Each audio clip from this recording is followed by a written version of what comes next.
All right, let's go ahead and get started.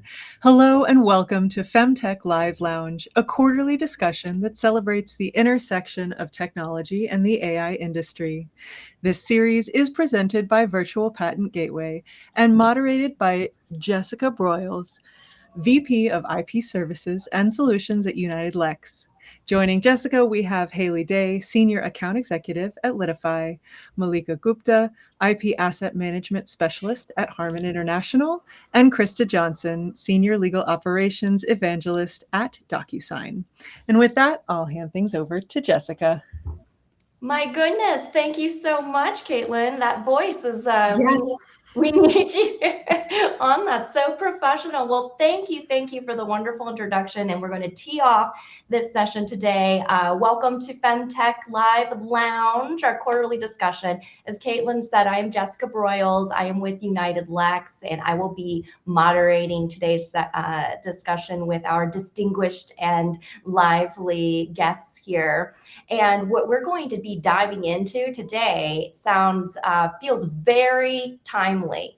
It is something that is a hot topic in today's world, but might be slightly overlooked on the perspective on the discussion today. So everyone is talking about artificial intelligence, AI, the two most popular letters of the world today, but very few people are really talking about the person or the people that are actually driving the results with these tools. So that is what we're going to be unpacking today. And we are calling that the legal ops edge, because we've got some wonderful all-stars from the legal operations world that are going to be bringing their perspective, their experience from the past, their experience, the current, and future plans going into that. So before we get started, we just have a quick note to make sure that we are all on the same page as far as what we're speaking about today. This is just going to be our personal experiences, so we are not representing our companies or any organizations that we are affiliated with. We're just going to be hearing straight from the gals here. So let's go ahead and go around the horn and get to know our guests a little bit. So the first, we'll go around first, and I'll start with you, Malika, if you don't mind. And if we could just hear a little bit more about your role and how AI is showing up in your day-to-day. Yeah, absolutely. So I am an IP asset management specialist. I recently became a manager as well. So I now say IP asset manager, and hence the long name at Harman International. It's a Samsung company. And my role varies from acquisitions, divestiture, licensing, monetization, working with the attorneys, a lot of asset management. So right from the intellectual property to patents, trademarks, copyrights, trade secrets, right? And AI has been a conversation. I will not lie about that. It has been a conversation for a few years, but I think it ramped up last year and this year. And it now became where we have company-wide initiatives on AI policies, on AI tools. We are reaching out to our law firms to check what they are using in AI, right? In AI perspective, and what the tools they are using. So it has now ramped up from AI coming to AI is here, and it's now. So I'm very much looking forward to our discussion today in terms of where our AI stands and what my perspectives are. Thank you. Thank you, Malika. Yeah, it sounds like you're in the thick of it. Let's go around to our next guest, Krista Johnson. Could you please also share a little bit about your role and how you're seeing AI? Yes. Hi, everyone. I'm Krista Johnson, Senior Legal Operations Evangelist at DocuSign. And I was a legal professional for about 18 years. I now call myself a recovering legal and legal ops professional because most of my work focuses around actually marketing our products here at DocuSign. So I spent a lot of time talking to a lot of legal operations folks about how they're leveraging AI today. And even a few years ago, when I moved into legal tech, I was an early adopter of some of these AI technologies, testing out and dogfooding our own solutions at a company called Lexion.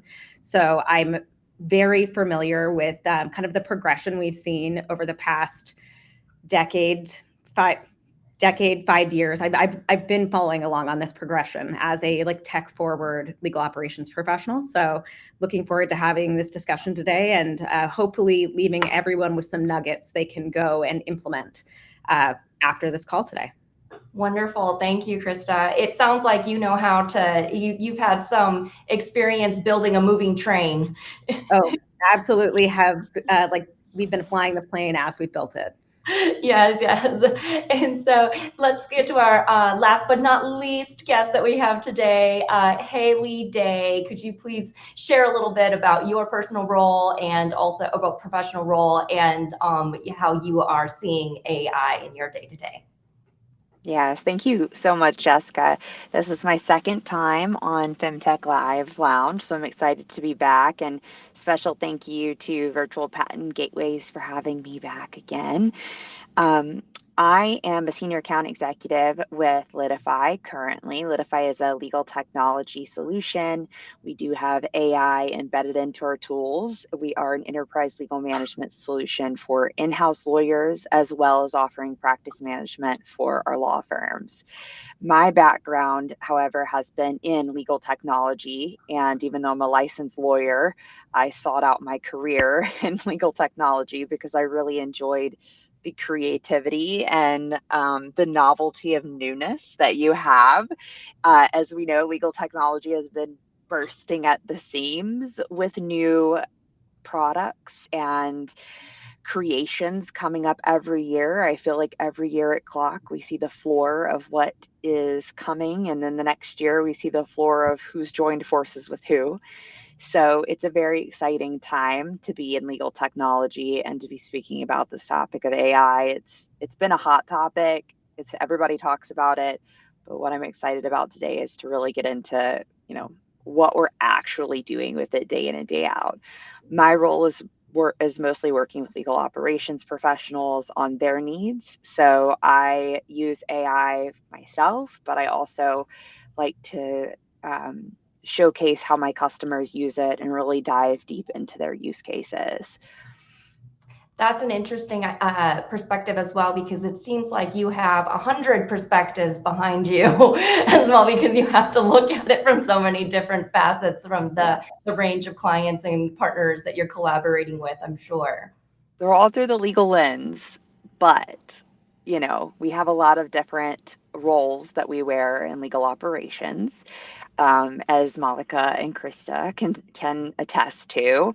So yeah, we do get to see a little bit of everything. And I think us in this space really do put AI to the test in a lot of ways. Yes. Well, let's get ready to go into opening the floor a little bit, but let's do a little bit of a pulse check, a temperature check on familiarity.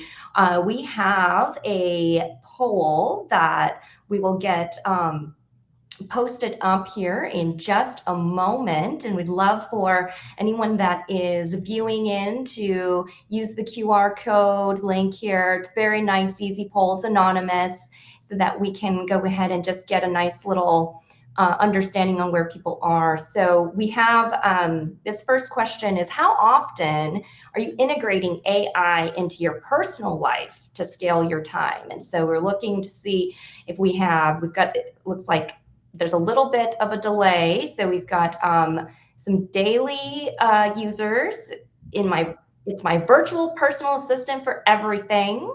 We also have strictly professional. I use it for work, but I leave it out of my home life. And actually, probably should answer that question myself as well. So there we go. We just saw that change a little bit here.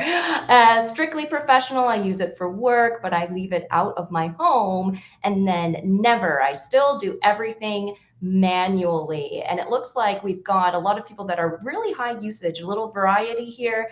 I am loving that we are not seeing anyone say never. I don't know if that's possible in today's world right now on that, but that's interesting to see the variance in the usage here. And I think that's where we can transition to our first segment in looking into how AI really is everywhere right now, but the outcomes and the usage really varies from AI. And that's really where, you know, that edge comes in, is that it's not necessarily the tool or the platform itself. It's more so the operator, how they're approaching AI, how they're utilizing AI. So let's dive into that. And I'm going to ask a question to the whole group and open up whoever would like to speak first on this. But where are we potentially overcomplicating AI today? I think one of the places we're overcomplicating it is we are searching for these like massive use cases to solve these huge problems. And in my experience, especially working in legal and legal operations at AWS in my past, seeing the opportunity that is created by creating those like incremental gains, those small gains, not necessarily having a full end-to-end process replaced, but just creating those small gains and then creating that flywheel effect where you are able to then reinvest that time elsewhere is crucial to just getting started with these technologies. And I know for legal, that can be a little bit daunting. And yes, we have to do our due diligence and understand all of the things around data privacy and understanding what data is actually being put into the system and stuff like that. But once you've done that, like you just have to find those little efficiencies. And that's really where you got to get started. Instead of looking for these like huge transformation projects that are going to be a huge effort for your team or your company. I love that. You're really looking at this micro versus macro usage. And it sounds like what we're seeing a lot is that tackling and really honing in on the macro, but perhaps we can talk a little bit about the micro usage. I know, Malika, when we were prepping for this session, you are our champion, you're our advocate. I'm just really curious, how do those micro AI uses translate to efficiencies to the macro and to the large scale? Yeah, so I think it's compound effect, right? So 20 minutes saved here, 20 minutes saved there, right? And then the compound effect is that now you have saved an hour, right? So if you're managing the team, if 20 minutes is saved by each person on the team, that's every week, right? That's like 1.5 hours per person, right? So now if you have 4 people, you basically are not like not like asking for headcount. So it's a compound effect of micro users, and it can go on so many tasks, right? Like taking meeting notes, summarizing tasks, asking AI to create project plan, right? Even the basic small things of rephrase the sentence, right? Or make it more formal. And you would think that, well, it's 5 minutes saved, but 5 minutes compounded to the whole week adds up to 2 hours. And now you're sitting, when you think about it over the year, you have saved months of time, right? So I think it's about the micro users and then ramping it up to what you are looking for. What is the objective, right? What is the task at hand? I'll give an example real quick. So we had a large acquisition, and it's public, so I can share that, right? And I am leading a work stream for operations for the whole business unit. So think about, you've adopted a family, and now you're talking about how do I make sure that the family has diapers and groceries, and right, in the layman term. And I'm leading the whole work stream. And I was like, well, how do I even go about this? It's 13 work streams, substreams in this big work stream, right? So I fed into AI. I said, create a project plan. These are the tasks. These are the people. Give me a timeline. Give me a status update, like all of that. And it gave me a table which had all the list of micro tasks. And in fact, it also gave me which are the critical timelines. So if I do not finish this particular task in this substream, what is going to happen, right? Like, because it's a post-merger integration of a large acquisition. So I'm talking about multi-million-dollar post-merger acquisition, right? So it helped, like it gave me a draft to work on. And if I look back, that particular task saved me at least an hour. an hour of headache, an hour of planning. So it's all about compounding effect. That is, really looking at being able to measure the value as well. You brought up a good point with time. Very curious, Haley, we had talked that you're dealing with a lot of different organizations and looking to utilize AI. You're saying you're implementing it into you're working for a company that's implementing it into its products. Where are you finding those small incremental, repeatable AI facets where you can actually measure the value in ways? Are you looking at just time, or what? How else are you? So for me, because my task that I do day in and day out involve a lot of follow-up with people, a lot of summarization. I do have to reproduce notes and information because I'm constantly at events, attending different events and conferences in the industry. So I have to produce follow-up information internally as well as to my customers from those. And I recently had I think a big breakthrough for me. I have been a personal user of ChatGPT for a long time. I was a co-pilot user when I was in legal technology consulting.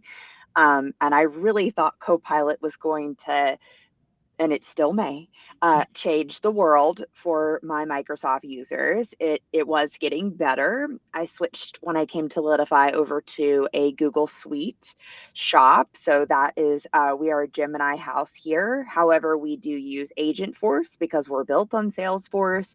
We also have access to Claude internally. So I was using Gemini for about a year. And I liked some of the things it did, but I just found there was a miss even where I could do connectors to the things that I use every day, like my Google Suite, Drive, Calendar, Gmail. I felt like there was a miss there in the gems that I was building. So gems are kind of like your little agents that you can build out and give it specific instructions to basically act as your assistant. And that is really what I need. If I could have anything, it'd be like an intern. So I can't. So I don't have an intern or a personal assistant. I never will. I have my friend AI. And so I was trying to get Jim to just really be my homegirl for that. And I was falling short on a lot of things. It was just a lot of repetitive information. The summarization was good, but I love like an output that looks really professional that I can just click and go. That's what I want to be perceived as by my business partners. It's polished, but I don't have time to polish things, right? I mean, that's pretty much everybody on this panel's problem. We want to be polished. We don't have time.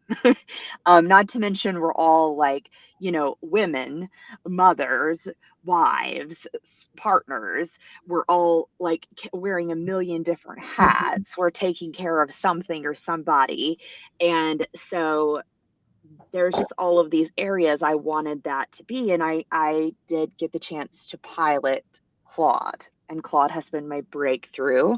Claude has connectors or MCPs, which I owe Connie Britton's legal ops group, her New York chapter that she had the meeting at the end of May. I learned a lot about MCPs from some of the brilliant legal ops professionals there.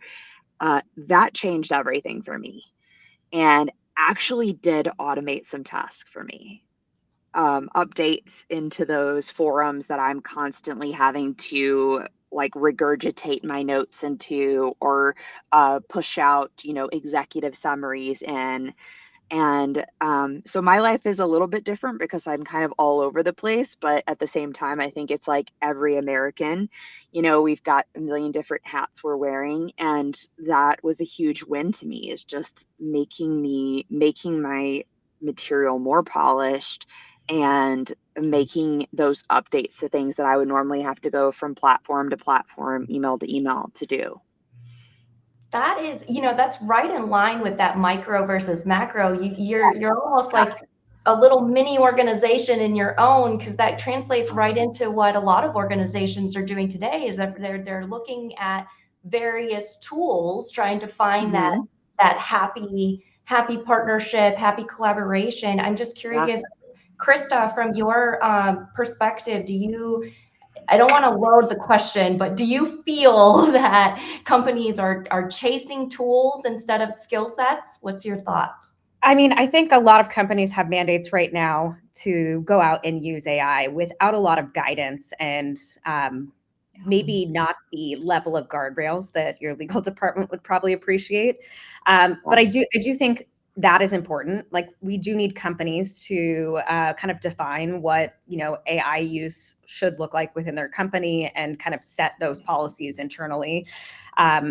But I mean, when it comes down to it, I think there's a lot of fear about AI replacing people. And I think that's particularly true in legal right now, where everything is AI. Budgets are flat, the work's going up. Like, we've got to do something to combat this.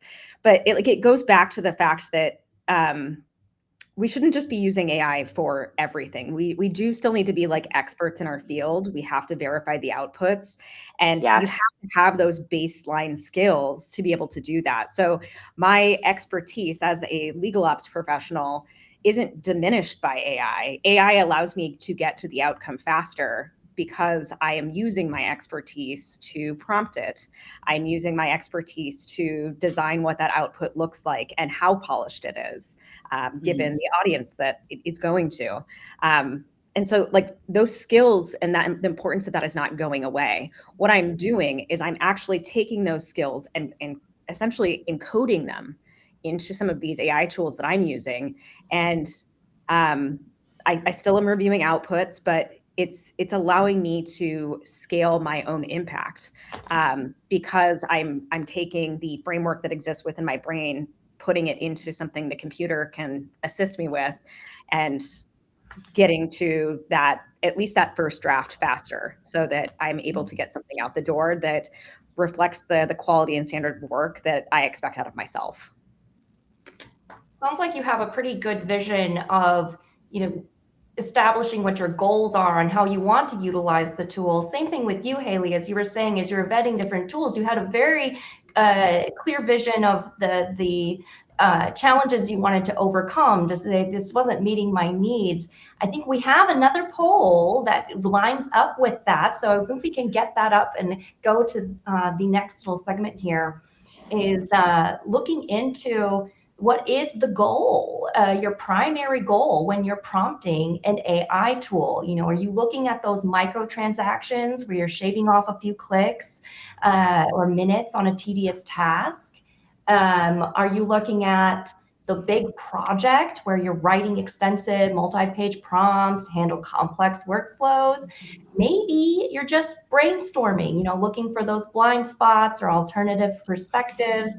And then the last thing is the fact finder. I have a colleague that is definitely a fact finder. It is always, I don't think he doesn't use any other regular searching tools anymore. It just goes straight to AI for all of his quick answers. Yeah, we have this amazing tool internally called Glean that was like my knowledge management dream when I was in a legal operations role. Like, that was my white whale of something to solve. And having a tool like that I can verify information and jump to the source that quickly, it's game changing.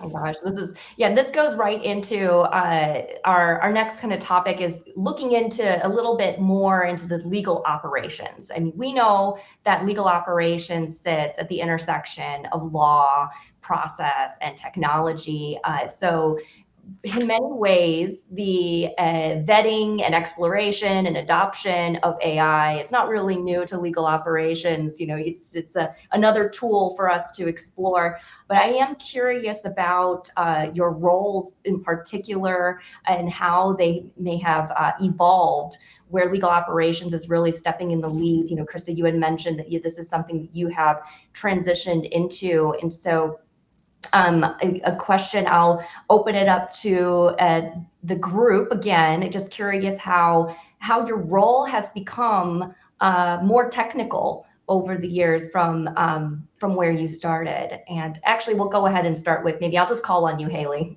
Let's just start with you. Yes. Mine evolved both naturally because I started as a lawyer. So, people often compare us to Luddites. They both start with L, rude. Um, but we were still we did have laptops in law school. I'm not like that behind, but like we were using textbooks still, of course. And I really remember in law school that divorce power analyzer was like the most technical thing that I used like in my day to day. And that was, what I was supposed to do, family law. So that was my day to day. And then I think hot docs was also very fantastic, if anybody remembers hot docs. Then I went to work at LexisNexis, and it was like, okay, we're doing all the research. And it really it's so interesting how legal technology and the founders we're lawyers. There's a lot of legal professionals. There's legal operations who oftentimes is not a lawyer, and that is like the kind of amazing critical piece to their role, right? Because they've got that analytical mind that we don't have as lawyers. Those individuals pushing the profession to add in different layers of technology, different places. And my time at LexisNexis was spent, different ways to approach your research, at having access to more sources, because you're not required to go put a disk into a computer or go, pull a book off the shelf, right? You have the world at your fingertips. And then I went over into the world of SaaS, and SaaS is, as we know, ever evolving, and everybody's scrambling to get AI. We already had machine learning. We were already relying on wanting to have the best searching capabilities. And so my role in knowledge has just progressively had to grow for my career, but also for my day-to-day use. There is no way for me to manage our kind of very work from home, travel heavy or intensive lifestyle that a lot of us have these days. There's no way to do it without technology and without an understanding of how things can work together, how you can pull multiple sources of information into one place. And how are you finding where AI adoption is actually sticking versus Yeah. failing in practice? And then we'll go around and go to Mark. Love that question, because I think that the second part of our poll that was, I'm writing these like complex multi-page prompts. That was me when I created my first gem, for sure. I was like, had this very long prompt. I just agonized over it, and then I was like, wait, I'm not creating this is overcomplicating it, right? I was actually putting limitations in where I didn't want them. There are areas you want your limitations, there are areas you don't. And I think that in and of itself is something we need to be aware of when we're using AI to increase the adoption. It's not to expect so much of it from day one. You have to give it a chance. You go to your gym or your trainer and you're like, today was really not fun, right? But you're going to go back tomorrow. You're going to get back on the horse. And AI is the same. The first couple hundred outputs you might have might be like, sure, I can't rely on this day in and day out. I have found you have to keep giving it chances. You can't expect the world from it. It's almost like a toddler in of itself. It takes time. I mean, it learns certainly faster, but it takes time. So I think that's where we're seeing the adoption, is when we're willing to give it the time. Mm-hmm. Absolutely. And I'm very curious, Malika, if you don't mind expanding how your role has might have evolved over time into a more technical aspect, or may not, but really curious more so. I mean, you're with a very large organization, and so how do you balance the experimenting with this new technology with governance with your organization? Yeah. So I come from a world of patent landscape, technology licensing, right? And if I go back like in 2015, there were tools and they were doing an okay job, right? But the evolution of tools is now more of faster outputs, faster, accurate results, right? So my role has always been technical. My background is biotechnology, right? So, but with the advent of AI, right, it has now went into the direction of what are the results, how accurate are they, right, how fast they are. Like, for example, if I'm doing a citation analysis on a technology, right, I am looking for accuracy of what companies are entering, what are the big major companies, right, who's citing my patent, who's forward citing, backward citing. That was also available in 2015, right, 15 years, 10 years back, but now it's much more accurate, much more faster, with much more data specific results, right? So my role has not evolved in terms of, since AI is here and oh my God, right? But it has evolved in terms of AI is here and how are we adopting in terms of, I'm not outsourcing my thinking. I want to make sure that the audience understands, right? And I think that is what my stand like would be for years to come. I don't think in a scenario where we will ever outsource our thinking. I look at AI as a fast researcher, right? Somebody who is helping me to get my research done fast. And by the way, we were doing that when we had Google, right? Like we always were doing it, right? So AI just has ventured out and said, okay, these are the 100 documents, right? And let me bring that to you in, I don't know, in 5 seconds, right? And but as a researcher, as the person who's asking for output, you are still doing the thinking, right? So I'm still feeding my framework. So going back to my example of project plan, that was my framework. I was asking it, right? And then making sure that the output you're customizing it and what you're looking at, because AI does hallucinate. And that's a problem. So as a user, you need to understand what the boundaries are, what the issue is, and what it's giving it as an output. So that would be my 2 cents on how my role has evolved in terms of what we are doing as a large organization. Anytime there's a tool, sandbox it. And especially as a user, make sure that you have all the research, all the data, all the risks, right? You, before you advocate and start talking to your VP, for example, you should know what that tool is and what the risks are and what your particular department, your organization is looking for, right? As an example, we have a big portfolio analysis project that we did, a few years back. And again this year we will do that, but now, and this is between 3 years. 3 years back, the vendors we were looking at, AI was not part of the discussion. It was there, it was in the background, but that was not part of negotiation. But guess what, this year when I'm going to look at the vendors, AI is going to be at forefront, right? So if you don't have AI enablement in your tool, you might not be in the running. And that is the reality we are living in, right? I'm not saying outsource the whole thing. No, I need the human and the AI as I'm negotiating that, right? So, and by the way, those vendors which we rejected 3 years back might have a chance this year now, because they might have evolved in 3 years and have like much more better capabilities. So I would say sandbox the tool you're using personally and professionally before that, that policy or AI governance conversation start for small organization, large organization throughout. I love that. I love that actually that you noted about the speed of evolution on some of the different service providers and tools. I was at a company where I would vet all of our tools and our systems, and I would essentially have a 3-year rule that no matter what, I was going to look around.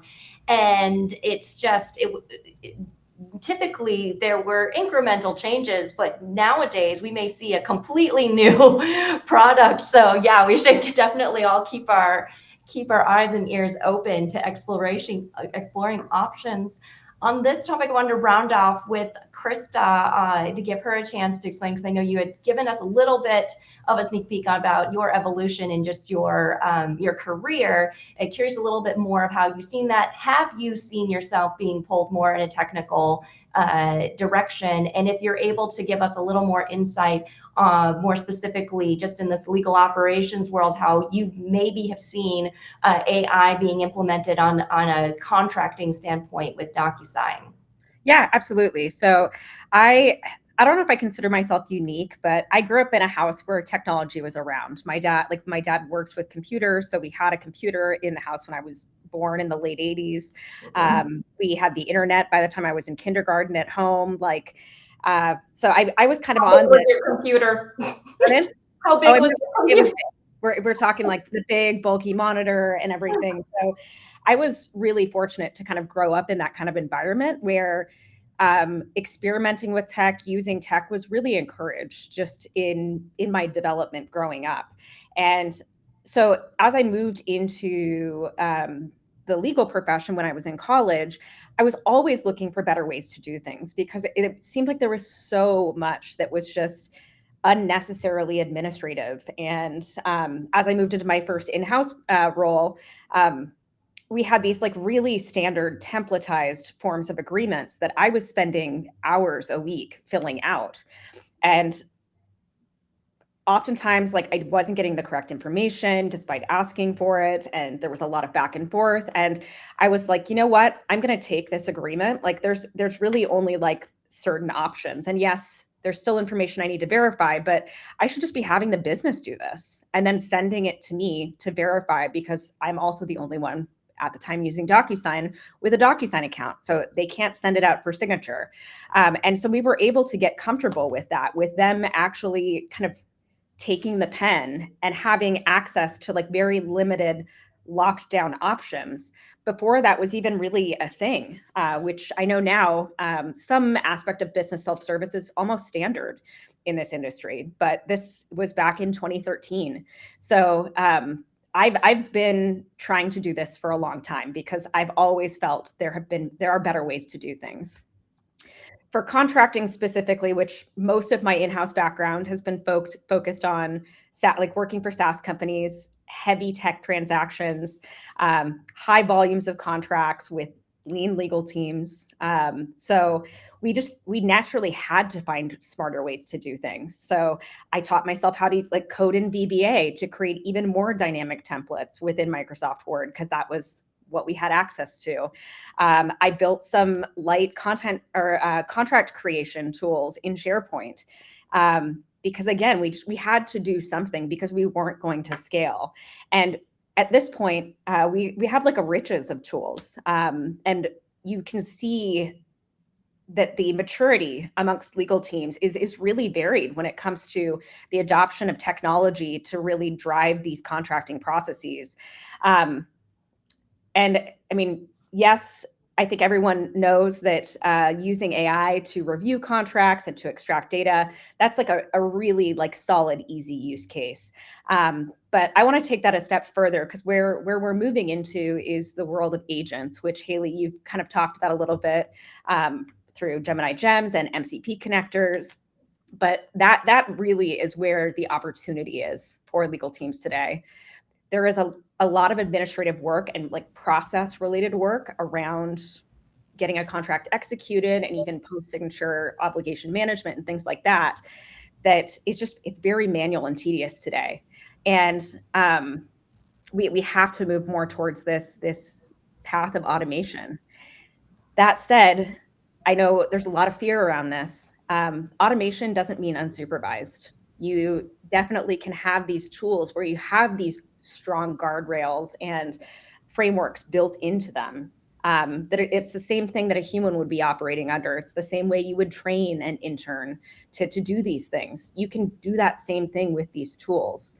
And you have the ability to go back and audit. You have the ability to put human checkpoints into the processes that need them. So don't fear automation, just find ways to get comfortable with it and make sure that it's actually governed and auditable. That is an excellent point, Krista. I would say not get comfortable, get confident. Get comfortable with it so that you can be confident with it.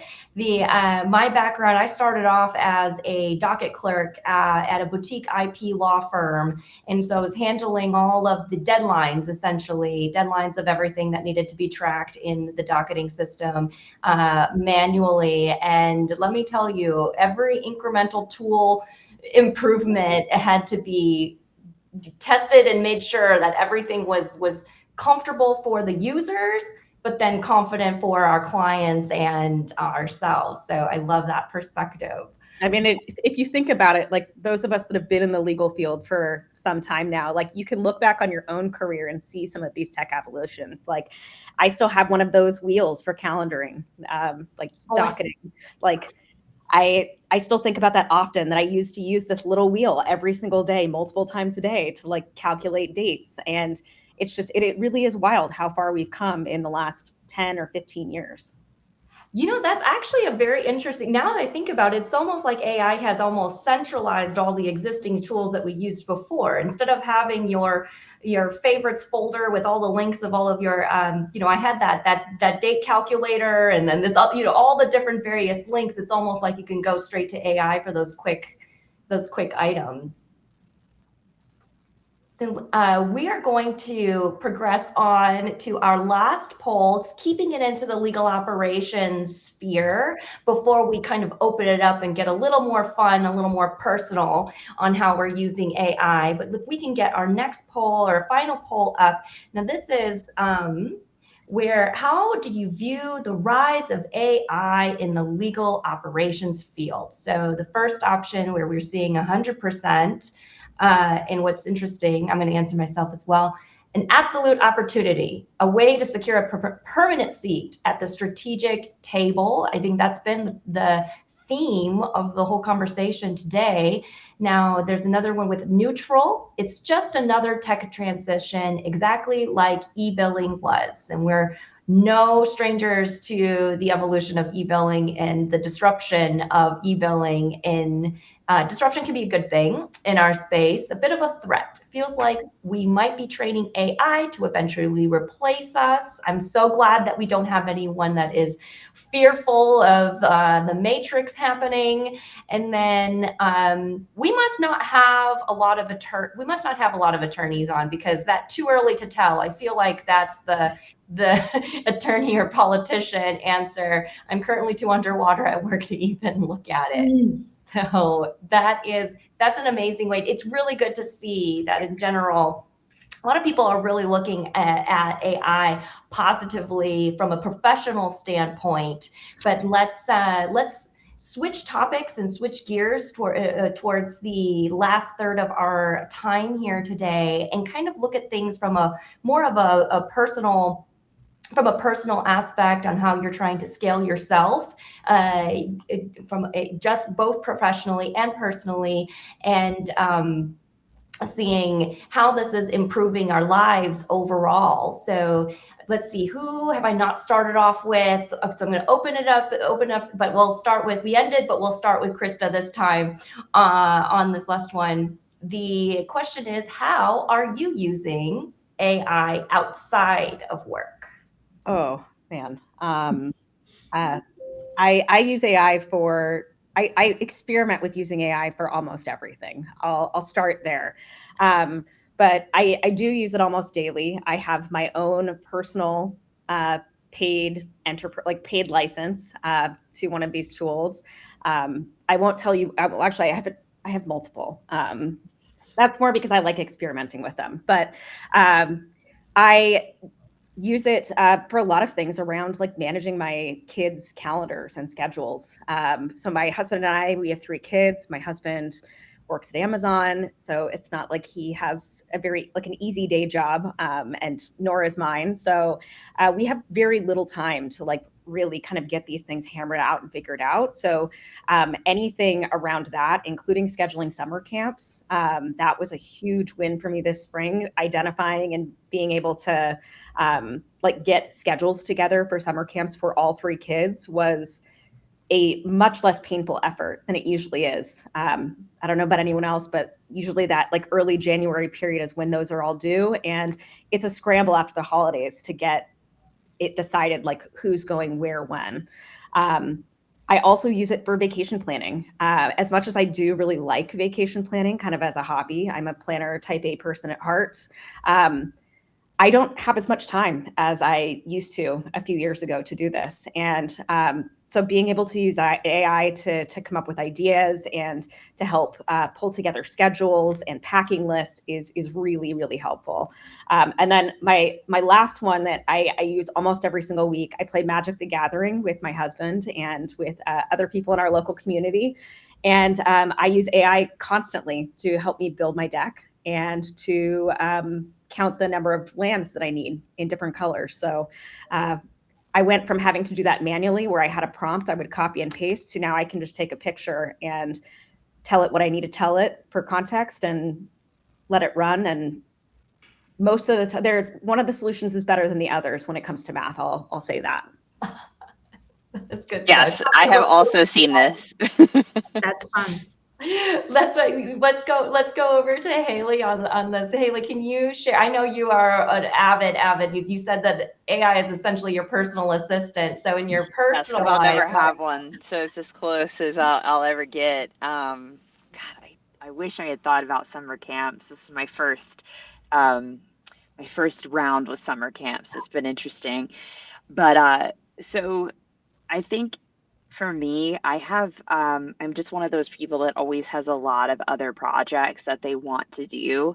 I really value creativity, and it's funny because like there's a part of me that would say like that's not, it's my paintbrush is more important, or it's like what I'm doing with my ceramics. I love just going across these different like artistic mediums. However, AI is a very good partner in that space when you have a lot of interest outside of your day job, right? So I use it as a dreaming template a lot of where I've got, ideas and things that I want to do. It kind of just stores those for me, like, and lets me build upon them. It has great opportunities for you to have basically your own portfolios of things that you want to do. You could also do a lot with your art there. I will go sometimes to ChatGPT, or I have a personal account for ChatGPT, but I am toying with switching over to Claude since I've gone to co-work at work. But I will go and ask it, what is this painting missing? Like, what should I add here? And those are things that my grandmother was a big painter when she was alive. I would always ask her everything, right? And I don't have her anymore. And so I have ChatGPT, and I feel like that sounds sad, but it's actually really cool because like it has it knows my style. It knows what I like because I do upload a lot of stuff to it. It's connected to other accounts and things so that it brings in that style. So I feel like it's a good place, even if you're a really creative person and you're like, I don't want to be on my phone for everything. It can still be kind of like your pocket portfolio in a lot of ways that, you just don't really have that option in today's world to carry around a portfolio of things. We've all got our phone, I can only have so many journals that I write in. So like, I think it's really cool for that. And it's a good planner to have on the side. I love how you're kind of piggybacking off of, when Chris is saying the value is when people can start getting comfortable, and you've gotten comfortable to upload and probably long before I got comfortable with work stuff, because I was like, I don't know if you're going to like present a polished Haley, but my personal is whimsical. So like I can have that. But yeah, I think that I think actually my dabble with my personal use really enhanced my professional use of it. And I was running my own poll with a group I have called Party of One Legal Operations. And I was asking them how frequently they actually use this in their personal life. And I was surprised. It was the majority of the people that they used it both personally and professionally, but there was still a good amount of people that only use it professionally.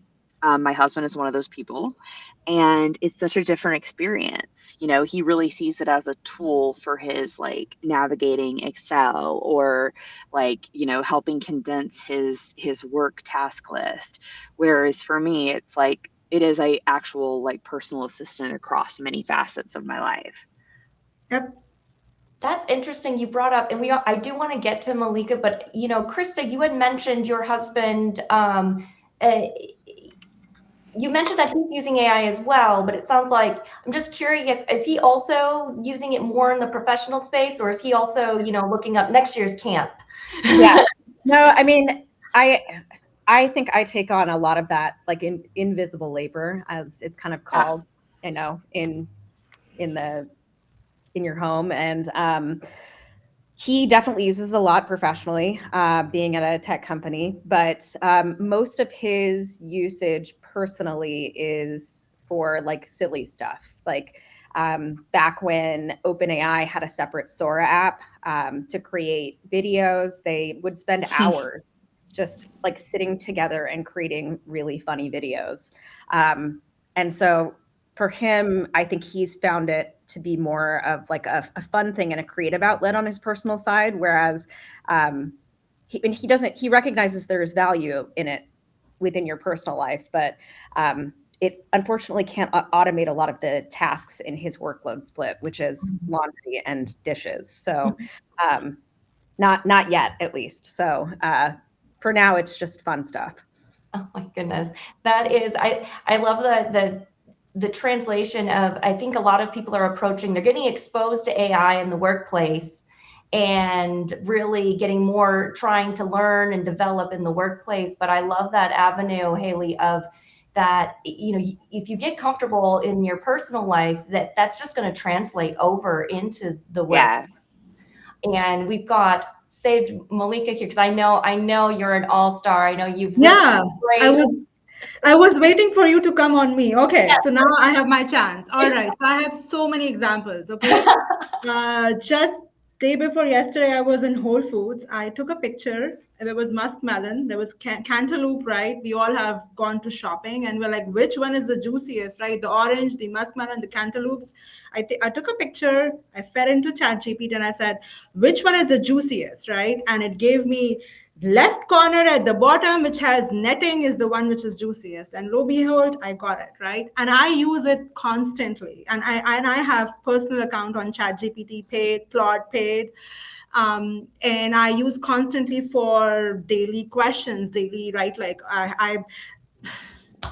okay, so AI is not making us making us dumb. Let's just let me just say that, right? Because people are like, well, you know, but it helps you make faster decisions, right? So another example, I was looking for an adapter for my laptop, this HDMI cable, and I did not know which adapter which was going to go in my laptop. So I took a picture of the slot, I fed it in the ChatGPT or Claude, whatever, and they gave me a list of all the Amazon products which I can go and buy.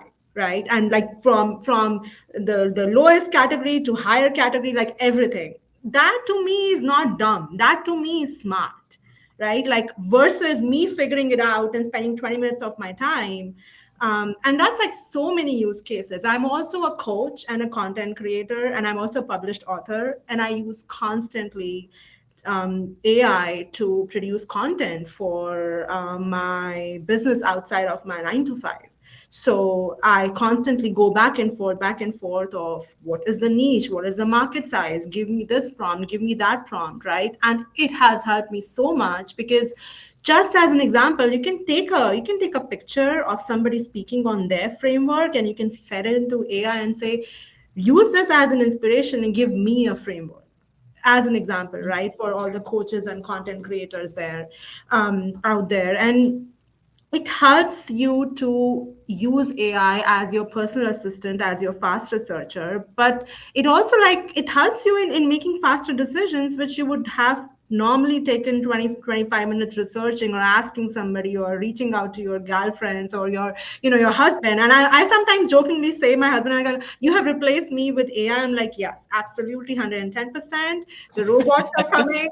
You are being replaced, right? So it's so fun. And I also think that the more you make it fun for yourself and do not like, what happens if I ask ChatGPT and it does not give me the juiciest cantaloupe? What's the worst that's going to happen? I will not ask ChatGPT the next time, right? Or I will ask my prompt like in a different way. Like, but it's fun. It's fun to ask ChatGPT, hey, give me a recipe for Brussels sprouts because I haven't like cooked Brussels sprouts ever, and it gives you a whole recipe of blah blah blah, right? Do this, do that, and it's like, well, perfect, right? Now I can try this vegetable which I would not have tried my entire life. And that to me is fun. And I also think the moment you start having fun professionally and personally in your processes, in your job, in your profile, right? That's when you really start like enjoying, and you like stop stressing about the next thing, the future. AI is going to replace all of us and this and that, because you are having fun. And then when you build that case of having fun, you actually you bring the value out of the tool, the people, right? When you like can advocate it from a place of, it's not going to replace all of us, it's going to enhance all of us, then you are building a case of a better future. That's how I feel about it personally and professionally. Your enthusiasm shines through. You're making me want. I'm going to be pulling out my phone now on a lot more things. I can't promise it's going to give you right answer, but it's going to give you some answer. Oh, every answer is the right answer. This actually leads to the last question, and I think we have to we're coming up on time to wrap up. And you already went to it. I love that you said it's not dumb. It's not dumb to use AI, or I'm really curious. You've already answered pretty much how you're protecting your critical thinking when you're using AI. And it sounds like you're using it for fun stuff, which is amazing. I'd like to pass it over to some quick thoughts to Haley, and we'll go around and some ending thoughts as well. But Haley, just curious, how are you protecting your critical thinking? And if you have any lasting thoughts for the session today. Yeah, I think, I maintain my personal style with anything that I ask of the AI that I'm using. So if I've asked it to help me rewrite something, I have mine connected to my Gmail, and we have all of the protections in place, right? I do not use any free accounts, and I will say that most of the people I hear from that have free accounts, they don't have the experience that I do using it. They don't have the confidence level or the enjoyment even. And so I hate to tell people like, hey, it's another subscription, but it is one that I get a little bit more joy out of than some of the, Netflix or something. It's only sometimes good. So yeah, I think your critical thinking is like, you have to look at everything it puts in. You have to, I still write and rewrite stuff it gives me all the time.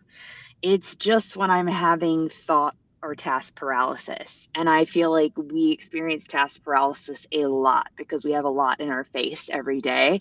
And sometimes you just need somebody to tell you this is where to start, right? And we don't all have Malika as a life coach to tell us like this is what to start on. So we've got to go, which if you did email her, she would tell you. But Malika GPT. But yeah, I think you just use it to preserve you, actually, because there's a lot of mundane stuff we have to do every day that can really drain us. And I actually think that we can get out of some of that with our friend AI. Oh, thank you very much, Haley. And then, Krista, I'm just leaving you just a minute here to. Yeah. I think my number one tip, something I started doing within the last couple of months, is start treating AI like it is an assistant, like it is a person, like it is that intern that you're training. Yeah. Every single prompt after I've kind of completed my prompt, and I built this into some workflows, but ask it, like, please make sure you ask me any questions you have before getting started and generating an output. And something just as simple as that can make a huge difference, where before it's just going to make assumptions, and it's going to guess essentially what you're looking for.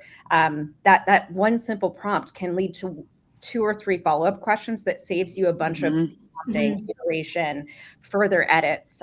So highly recommend you treat it like your Yes. intern, who you would also say, like, please come to me with any questions you have.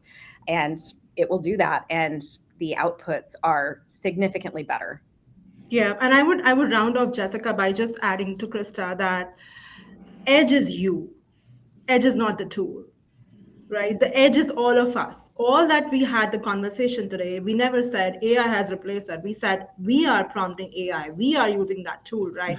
And that is us. So it honestly, the AI will reveal the operator, users. It will not replace you. And so we will always stay the edge. It's a tool, and the more you use it as a tool, it's going to work it as a tool. So just want to add as my last points on that.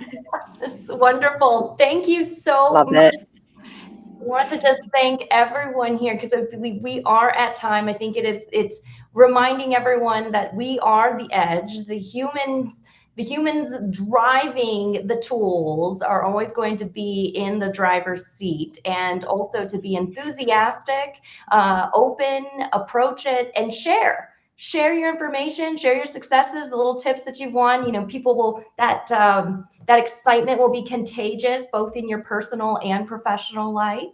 So just to wrap up here, I want to thank everyone again. Let's thank you, Krista Johnson. Thank you, Malika Gupta, and thank you, Haley Day. A big thank you to Ashley Chung, who had puts together FEMTECH Live Lounge.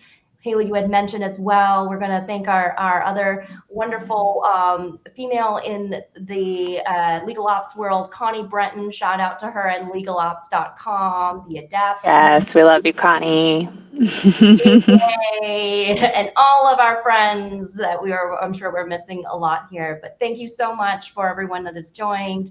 And we look forward to continuing these conversations and staying friends, and exploring AI in the next step.